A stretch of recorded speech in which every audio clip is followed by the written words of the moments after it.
Hey everyone, welcome to the episode. So Ask Aram flips the script. One Step Beyond podcast guests and listeners submit their questions and ask Aram anything. Questions can be music, life stories, business, leadership, advice, how to make the best vegan omelet, you name it. Aram will unpack your questions and leave you with info you can apply. Before we get to it, please rate, review, and subscribe. At my company, employees are working hard, but some of them seem to feel overlooked or underappreciated. Despite the high output, there's a growing concern that recognition isn't as visible or frequent as it could be.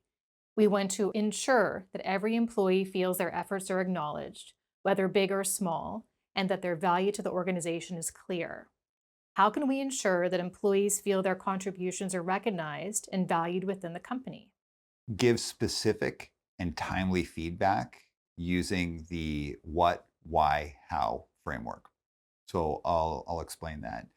Specific and timely. When people give like, hey, good job on that, that's like not very specific. Good job is just like a vague thing.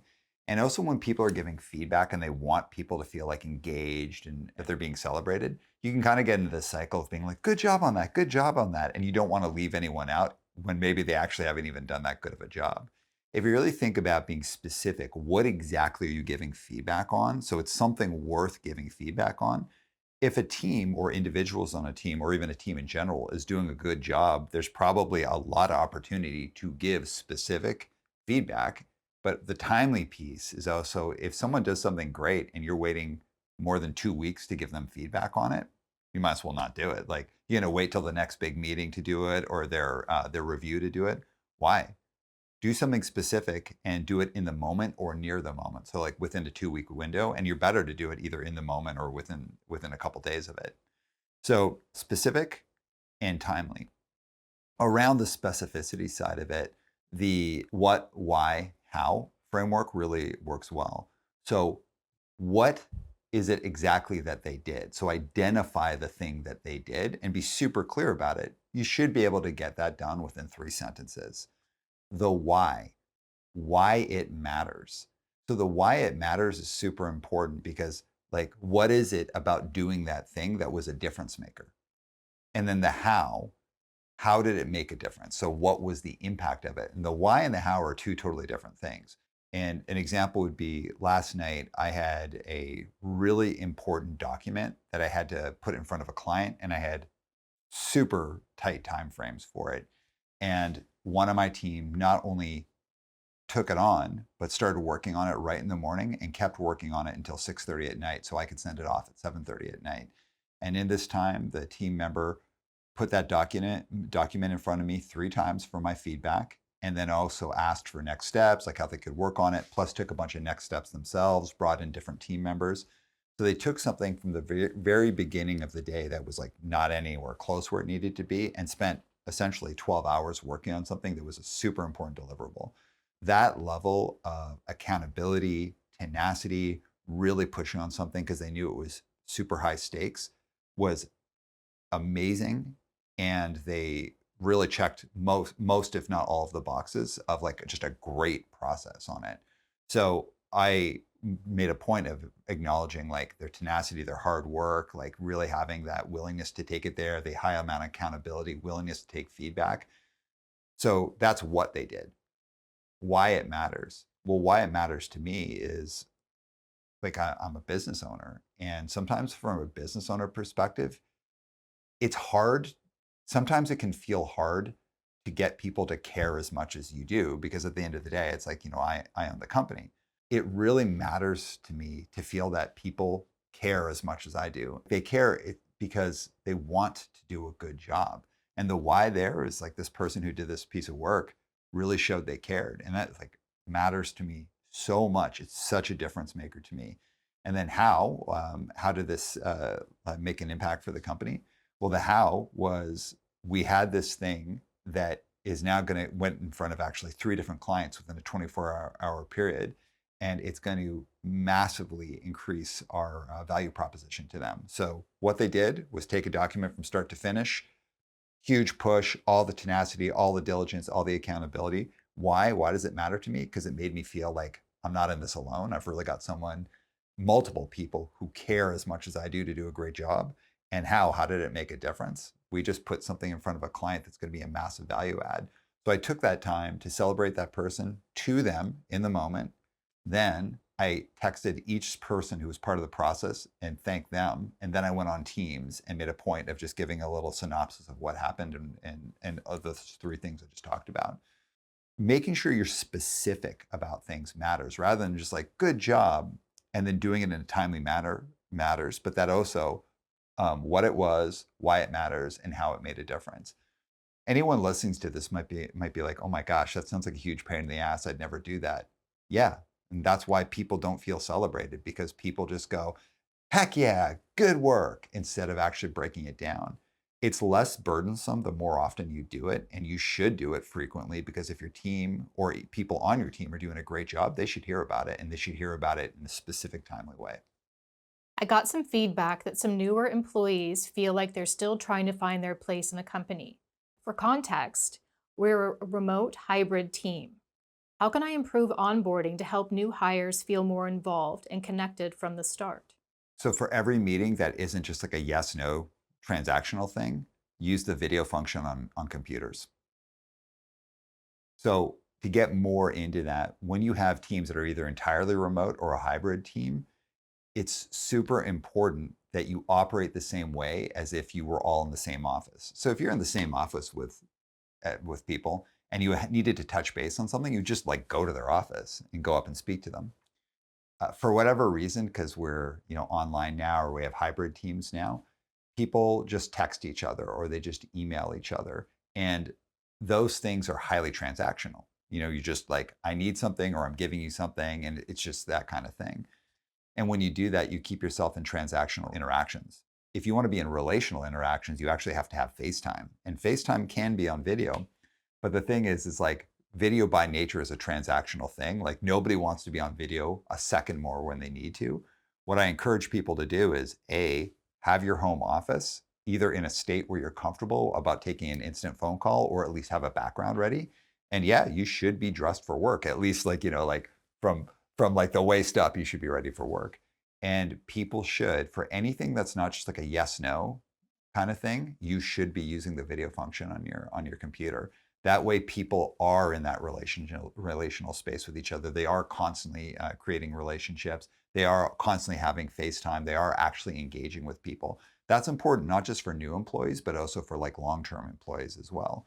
Moving from transactional, which if you don't use the video function and everything is just like texting or email or Teams messaging, if you use that, you're slipping further into that transactional space, even with long-term employees.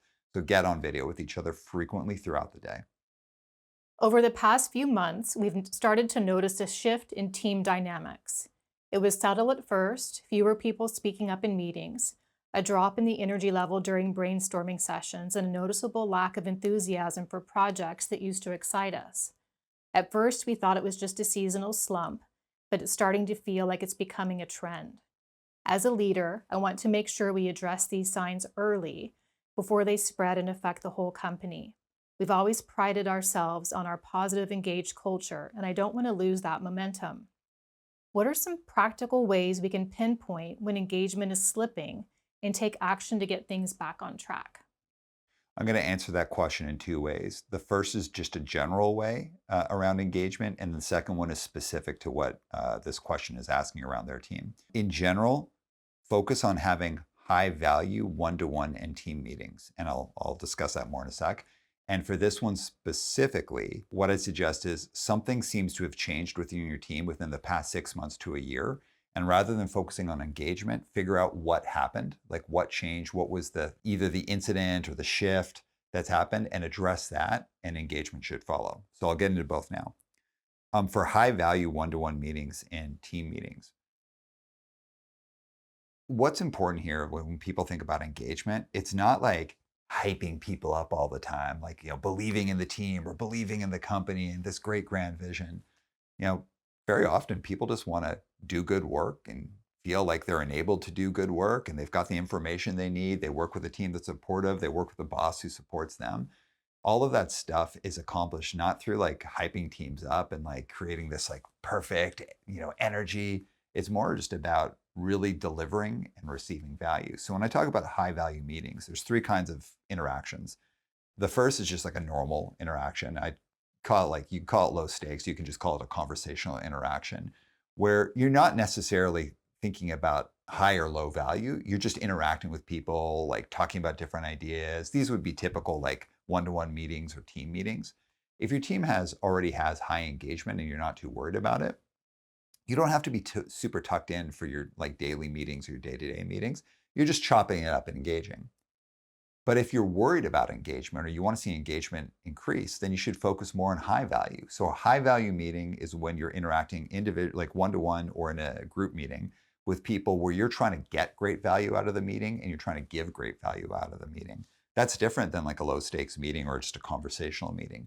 You're showing up, there's an agenda for the meeting. Even if it's just one-to-one, there's an agenda. Here are the things we're trying to cover. You're coming with questions. You're also preparing questions you think you're going to be asked. You've got the data on hand, and not just that you're going to like repeat the data. You're able to like synthesize the data into like clear takeaways for your audience, and you can expect that from your audience. When you have meetings that are more set up to be high value one-to-one or team meetings, everybody's expected to show up to produce value and receive value, and that by nature is a higher level of engagement. If people aren't showing up like that, and you have like an agenda and you set that expectation, then I'd start going more into a performance issue. Most people will respond that if you set the bar like that and have that kind of structure of focusing on high value, they'll engage with it. And the third kind of meeting is a high stakes meeting. And a high stakes meeting is, the way I define it, is there's something to win or lose as a result of that meeting specifically. These would be more like high stakes presentations, like sales meetings, meetings to get funding, all of that kind of stuff. So what I would suggest for anyone in general is, if you want to have a really engaged team, or if you think your team's engagement is slipping, focus on those structured, high value meetings and make that an expectation with the group. And you don't just say, we're going to have high value meetings. You actually have to say, this is what a high value meeting looks like. This is how you prepare for it. This is how you build an agenda for one. And we have all sorts of learning. We can help people with that. If engagement isn't an issue for you and your team's really engaged, then you can have a low stakes meeting, or again, conversational meeting where people are just more showing up and kind of chopping it up and figuring out their way together. There's not a good or a bad here. It's about, if engagement is something you really want to focus on, high value one-to-one and team engagements. For this person who asked this question specifically, what I'd encourage you, it sounds like something's switched on the team. Something's happened. And it could be like the business is experiencing headwinds. It could be there's a new personality on the team that is influencing things, or there could be an existing personality on the team that is maybe unhappy with what's going on with the group, or is unhappy in their job, or is maybe having some challenges and they're bringing that into the dynamic. It could be a change in leadership of the company. There's some kind of change that's happened here, and it could be external or internal. What I would encourage is reflecting what's happened in the past year and try and pinpoint if there's 1, 2, or 3 things that have happened that have changed. And then I would focus on addressing what was the result of that, like what has happened here, rather than focusing on engagement. So when people look at engagement surveys, like, hey, we're not as engaged, I'm going to do an engagement survey, or I'm going to do a team activity. It's like, yeah, you're kind of addressing the symptom. I would actually think of like what the issue is, and I would do a little bit of analysis on that. As someone transitioning into a leadership role, I've noticed how I show up seems to impact my credibility. I want to make sure I'm projecting the right energy without coming off as intimidating. What are some practical tips I can implement right away? How can I use my body language to convey confidence and authority during high-stakes meetings? I'm going to give you 4 things to consider. First is you got to focus on tone setting. The second, you got to be thinking about your eye contact. The third is you got to be thinking about how you use your hands. And the last is how you demonstrate expression across your face.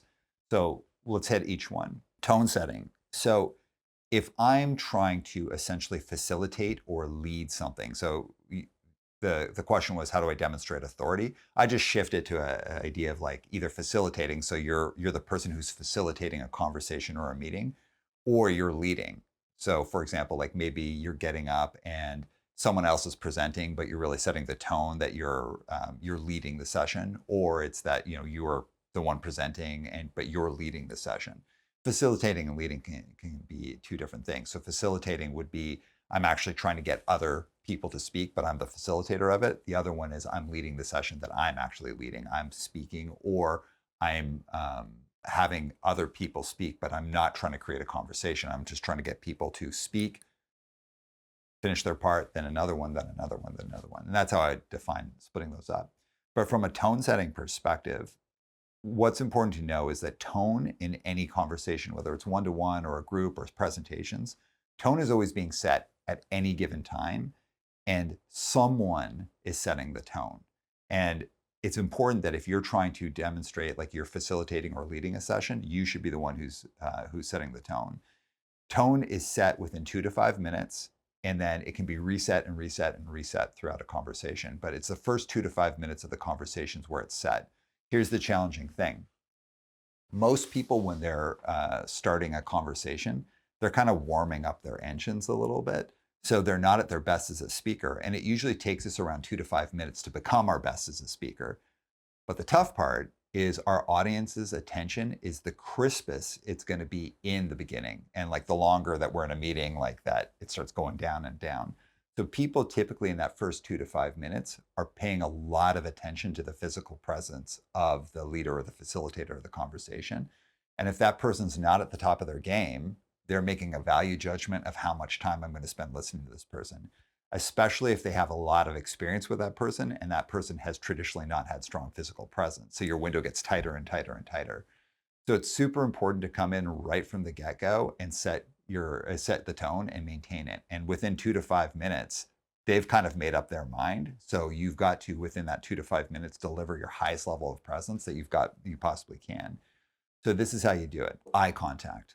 Eye contact, either in a one-to-one setting or a group setting, should be 50-70 split. When you're speaking, around 50% of the time, you should be making eye contact with people. And I don't mean like drilling into someone's eyes, like laser beaming them, but conversational eye contact. So delivering one sentence to someone, delivering another sentence to someone else. If it's a really long sentence, starting the first half of the sentence looking at someone, the second half of the sentence looking at someone else. But at other times, it's okay to look away when you're speaking. Most people, when they're speaking, they're considering, they're thinking, they're remembering. So people typically look up and around or look down and around when they're doing that. So around 50% of the time with conversational eye contact, be looking at people in the eye and then shift from sentence to sentence. Don't look people in the eye like 100% of the time because it makes you look totally intimidating and super wild. So move away from that. When I say 70% of the time eye contact when you're listening is because eye contact demonstrates that you're paying attention to people and that you're actually like engaging with their thoughts. However, most people, they do need to look away to be thinking about what the other person said. It's really important in a one-to-one, if someone else is speaking, do not look them in the eye 100% of the time. You're going to terrify them and you're going to like come across as ultra intense. Look away when you're considering things. So around 50% of the time, you should be looking people in the eye conversationally. And around 70% of the time when listening, you should be looking people in the eye using conversational eye contact in all of those. The second is how you use your hands. So whether you want to use one hand or two hands, it's totally up to you. I do recommend two hands if you're comfortable with it. But there's two things. It's about how to use your hands and then where to use your hands. So how to use your hands. I have 4 hand gestures that I encourage people to think about. So open hand. Open hand is like a giving gesture. It's like, I don't know, Mike, what do you think? So open hand, I'm asking someone, or I'd be like, oh, I'd love to hear other people's thoughts. Open hand. Engaged hand. Engaged hand is what I call like an angled palm. So imagine if you go to shake someone's hand. You don't go to shake someone's hand like this, nor do you go like this. It's an angled palm. This is demonstrating engagement. Most people should be speaking the majority of the time with an angled palm because you're trying to engage with people. You're giving them ideas and you're asking them to give their attention back and even their ideas back. So it's like a handshake. You're using an angled palm. A sideways hand or side palm, this is a definitive gesture. It's like, we're going to have to make a decision on this. It's a definitive gesture. And the last is a negating gesture, which is down palm. These 4 things, up palm, giving, angle palm, engaged, side palm, definitive, and then down palm, negating. Use all of these things to engage people with your hand gestures. But where should you be using your hand gestures? Try to use your hand gestures in what I think many people have heard the term heart center. So around-ish this area. And you should kind of be thinking about a rectangle. So a rectangle being like, start with your shoulder line and then down as far as appropriate. So if you're sitting at a table, then you're going down as far as the top of the table, and this is around where you're expressing yourself. If you're standing, you start at the shoulders and you go down to the top of your belt line. You can express yourself above your shoulders for sure. Of course you can, but you don't want to be spending all your time doing that, nor do you want to do it in front of your face. Instead, what you want to be thinking is, I go above my shoulders with a reason because there's a big idea that I'm talking about. Or we're going to start at ground level and then we're going to push it as high as we can. Great. Go above your shoulder. Otherwise, you want to keep it at the top of your shoulder line and then down either to the top of the table that you're sitting at or to the top of your belt line. And then you go out about to the edge of your shoulders. Again, unless you're talking about something that's expansive, then you can go further. The final thing I'd encourage you to think about from physical presence is how you demonstrate expression in your face. And this one's tough. And I really encourage people to do a bunch of video work and really watch your box when you're on video with other people, the box where you're represented, and see what's going on with your face. The way that I like to talk about this is that there's two zones in how we use expression on our face. Zone 1 is from the tip of the chin to the tip of the nose, and then zone 2 is from the tip of the nose to the top of the forehead. In most cases, you want to have these things being active, and you want to be demonstrating interest and expression through these. Now, that doesn't mean that you should be like looking at people and trying to figure out how to smile or like what to do with your eyes, because I know that's super weird.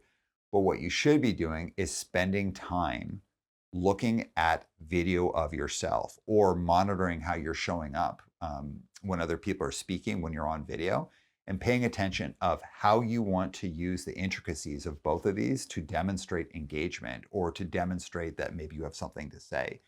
It does matter because people unintentionally send all sorts of signals through their eyes or through zone 1, what's going on here. And these things could be saying the exact opposite of how you actually feel and throws your audience off. What's important to know is human beings, just by nature, pay a lot more attention to physical and verbal presence than they do to the content of what people are saying. And that's because we're animals like any other animal on the planet, and we take a lot of our information from the surrounding environment. So really focusing on what you're doing with your eye contact, how you're using your hands, and then what kind of expression you've got going on, these are huge game changers for tone setting. I often find it challenging to strike the right balance between being direct and empathetic when addressing sensitive issues with my team. I want to ensure I'm fostering trust and encouraging growth, but I sometimes worry about being misunderstood. What are some effective strategies for managing my verbal presence when giving constructive feedback? I'm hearing two things here. One is about communication style, like having to do with directness. The other one is how you sound from a verbal perspective. What you asked at the end was around verbal presence, so that's what I'll focus on. Around verbal presence, this is ultra important.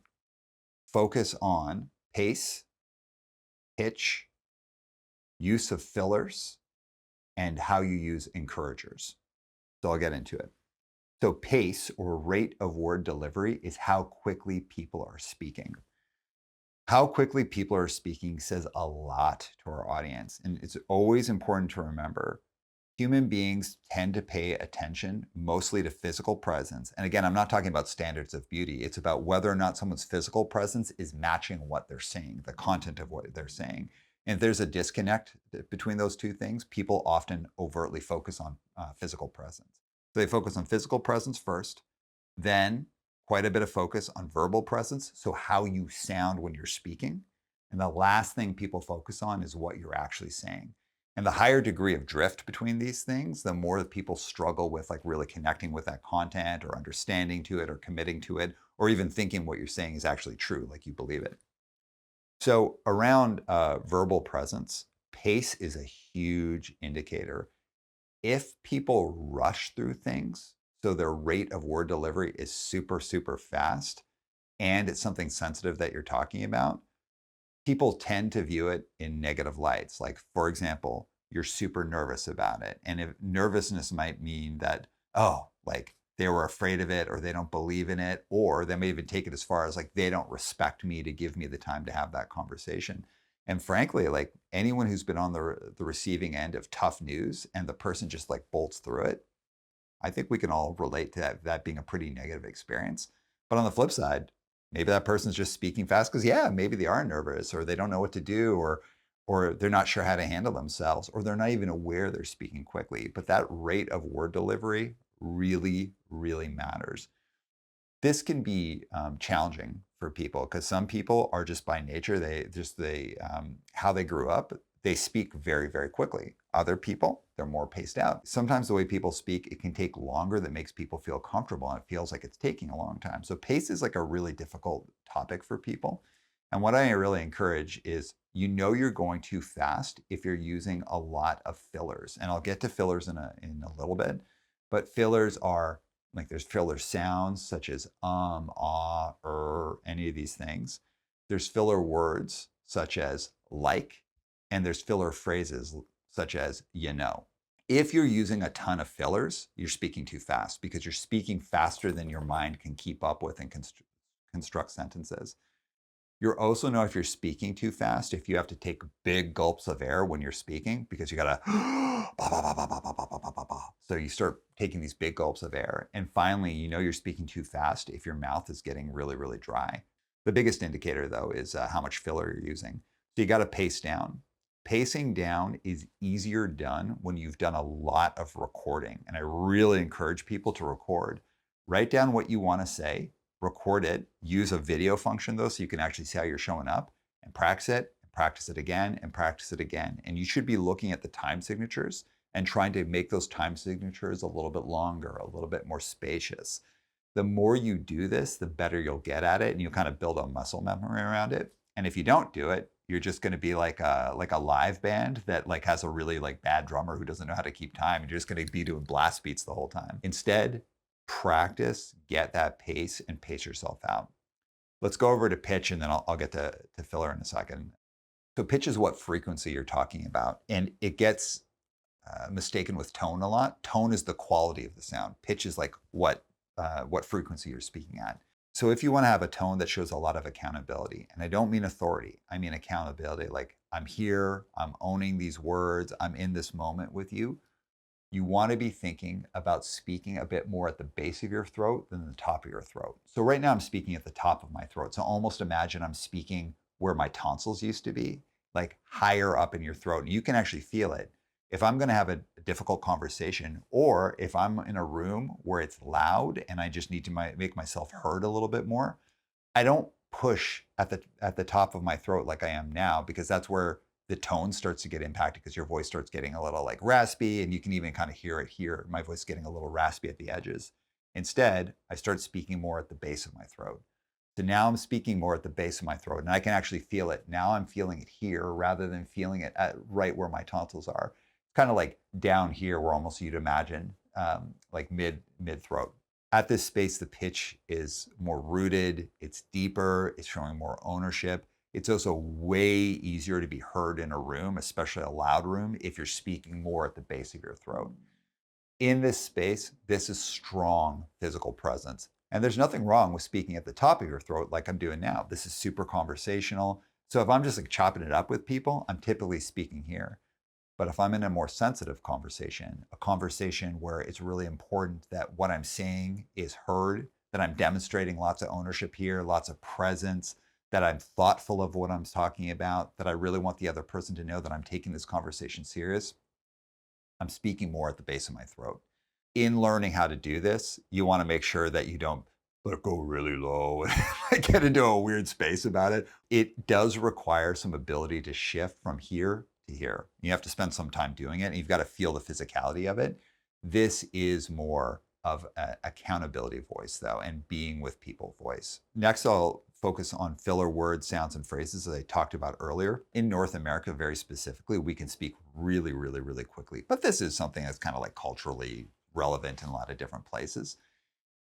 When we're speaking fast, as many of us do, our minds can't keep up with creating strong sentences. So what our mind does is they're like, whoa, you're going too fast. Make this sound, or put in this word, or put in this phrase. And when you do that, you're giving your mind enough time to construct the rest of the sentence. So if you're doing that a lot, you're speaking too fast, but it can come across as overtly casual to people. And especially if you're talking about something super serious and you're doing tons of filler, like filler sounds or filler words or filler phrases, it can make you sound like you're unprepared, you don't care, you're treating it casually, all of those things. So really important to pace down, but also know what you're going to say in advance. And I don't mean scripted, but you should really have a sense of what you're saying because that will have a great reduction in those filler sounds, phrases, and words. And by the way, if you say like or ah or a few times in a conversation, it's not a big deal. However, if the pressure's on and it's super important that you're showing up the right way and you're doing it, it is a big deal. The last thing I'd say is your use of encouragers. So encouragers are what I refer to when if I say something or ask a question and someone else is speaking, if I'm going, that's an encourager because I'm encouraging someone else to keep speaking. Like, because I'm saying, yep, I'm listening, I've got you. And then there could be physical encouragers as well, but where physical encouragers would be like eye contact, nodding, those types of things. I'm going to focus just on the verbal right now. When you're using encouragers in a conversation, the intent is to encourage someone.